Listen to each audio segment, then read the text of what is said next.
In the 60s, many new sounds came to the world.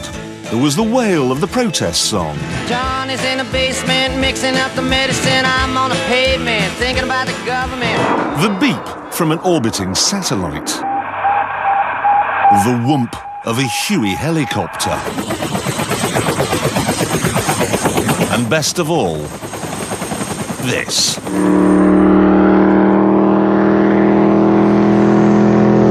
The bellow of a V8 Ford Mustang.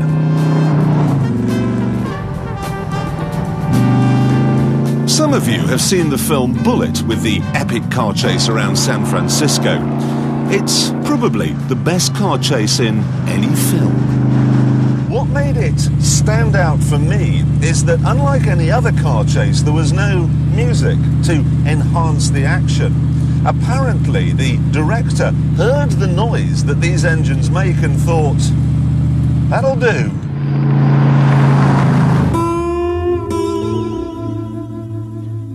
This, then, is the image we all have of the Mustang. A muscle car, a metal metaphor for America.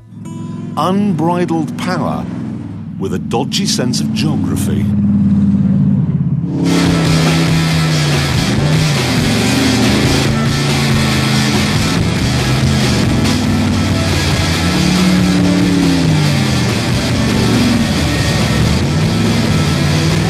And yet the Mustang is rather more than a ton of brute force and ignorance.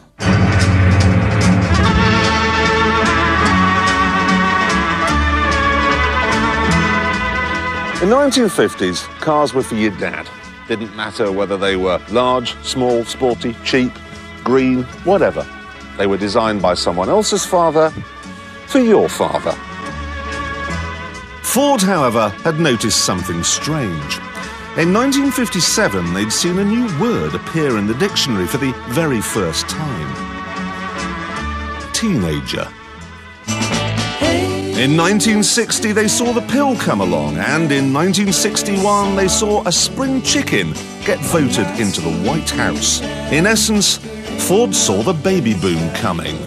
Way ahead of time, Ford realized that America was getting younger and cleverer and richer. So, as the baby boomers actually turned 18 in 1964, they were ready for the party. I'm picking up good vibrations. The Beach Boys brought the music.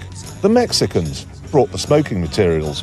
Mary Quant brought the clothes. And Ford brought the car.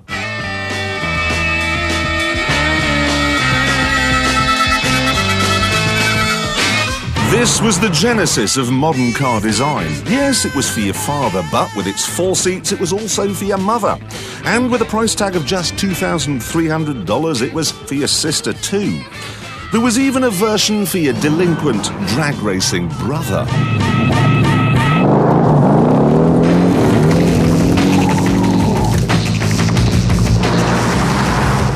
You didn't even have to buy one. You could pop into your local branch of Hertz and for $17 a day and 7 cents a mile, you could rent one and take it racing. These cars became the fabled rent-a-racers, the 350H. Those were the days. This was also the first car ever to be offered with what you and I would recognise as an options list. It was designed to be designed by you. So, you could have a hardtop, a coupe, or a convertible like this. You could have a 6-cylinder engine, or for just $400 more, a thumping great V8. You had a choice of seats, dashboards, gearboxes, wheels, tyres, suspension, differentials, everything. Ford thought they might sell 100,000 in the first year, but by the end of 1965, they'd actually sold 680,000. And even though it was only for sale in one market, they only sold it in North America, it was the fastest-selling car of all time, a record that's never been beaten.